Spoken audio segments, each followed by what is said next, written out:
This started with a love letter and ended in a locked house that refused to make sense. On the morning of June 12th, Marlowe Lane sat in a heavy quiet. The house at number 14 seemed ordinary from the curb. Paint faded, porch light still hanging, but inside the rooms held iron and sourness. 2 bodies were found that day, and on the kitchen table a single handwritten love letter, smudged and torn. Claire Arden was 40, a painter who lived with late-night jazz and oil-stained fingers. Jacob Myles was 42, a lawyer who kept his suits pressed and his mouth closed. They had been married 9 years. Neighbors remembered arguments, sharp, sudden, and the return to a domestic hush that followed. Now Claire lay on the bedroom floor, fingers clenched around ripped fabric. Jacob sat slumped in the kitchen, a single dark drop of blood on his temple. There was no weapon, no forced entry, no clear sign of a struggle beyond the dark streaks on the hardwood. The love letter was photographed and bagged. Its first line read, "If anything happens, remember the vineyard," and was crossed out. Beneath, in a different ink, a fevered line, "Forgive me. I did it for us." It could be a confession. It could be a trap. Detectives treated it like both. Early investigations pointed in obvious directions. Who stood to gain? Jacob, the lawyer, handled hidden wills and quiet transfers for a wealthy family. Claire had paintings stacked in the garage, valuable, but not worth murder, most people said aloud. Rumors had circulated that Jacob planned to change his will. Drafts had been discovered. Someone would be hurt by a reallocation of assets. The autopsy deepened the unease. Claire died first. Sharp force trauma to the neck, a deep, fresh cut, and an older, partially healed wound that spoke of violence earlier the same night. Jacob's injury was blunt, inconsistent with a knife, as if he had been struck by something heavy. Yet the blood spatter above the kitchen island matched Claire's wound, not Jacob's. The stains suggested Claire had been cut at the island and then carried to the bedroom. That staging implied intent. Phone records layered new contradictions. Jacob called Claire at 11:02 p.m. and left an urgent voicemail. "Open the safe. Don't sign anything. Come home." Claire's last text at 10:51 p.m. told her sister she couldn't make it that night and would come by tomorrow. Jacob's car never left the driveway between 10 and midnight. Keys were found on the counter. Still, outside the back door were small, muddy prints from a vineyard outside town. The same vineyard tied to Jacob's legal work. Why would Claire have been in the mud at night? 2 days later, an intern found a will tucked behind a false drawer at Jacob's firm. It was typed and undated, leaving everything to Claire. An amendment in Jacob's own handwriting redirected assets to a charity that shared an address with the vineyard. The amendment bore shaky signatures. Paper experts said parts were newer than others. Someone had tampered with time on paper. Detectives went to the vineyard and met its owner, Leon Porter. He was calm and smooth. He claimed Jacob and he had been arguing about selling the land. He produced a photograph. Claire and Leon together, laughing on a porch, Claire's ring finger bare. The picture was dated 3 weeks earlier. Detectives assumed an affair and a motive, jealousy or money. Forensic accountants added fuel.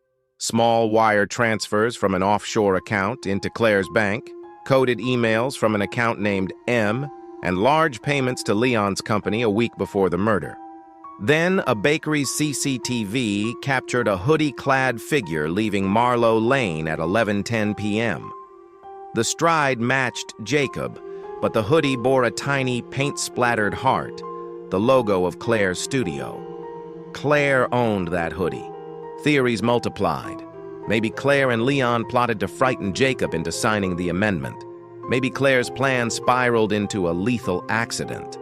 Maybe Jacob plotted everything to look like a robbery, penning the note to take blame or to steer a legal trail. Evidence pointed opposing ways. A paint fleck on Jacob's shirt matched Claire's studio.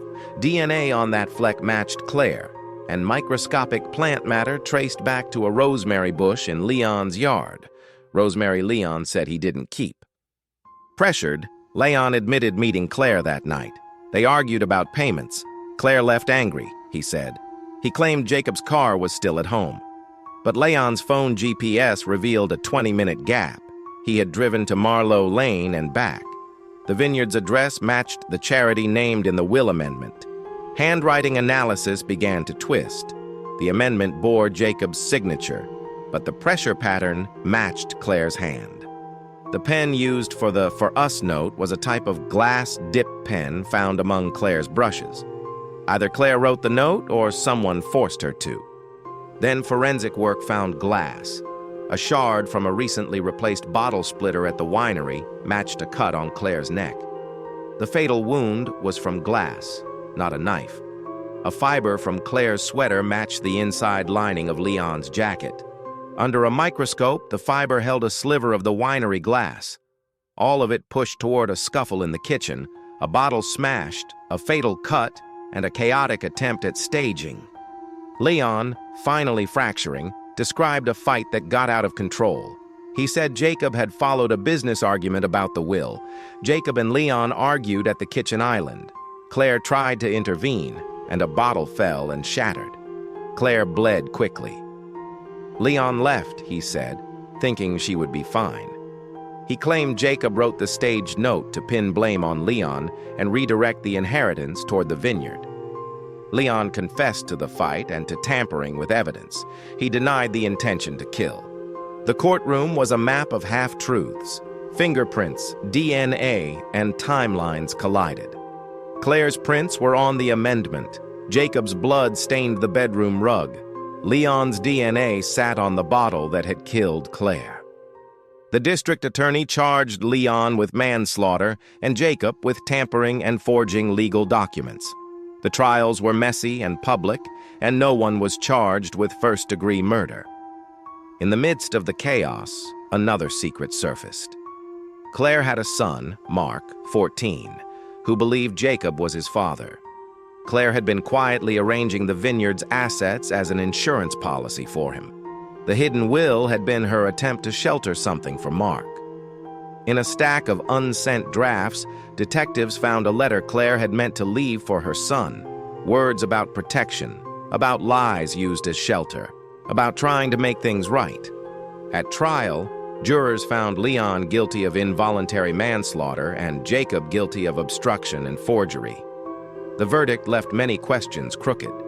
The house at 14 Marlowe Lane was scrubbed. The bloodstains gone. The love letter remained unopened in evidence. The will was sealed. Months later, Mark stood at the vineyard's edge with Claire's last painting in his hands. He pressed his palm to the canvas as if blessing what remained. People moved on. The case never quite sat right, because some secrets, like dried paint, stain longer than justice. Thank you for watching. Please subscribe to our channel for more true crime stories.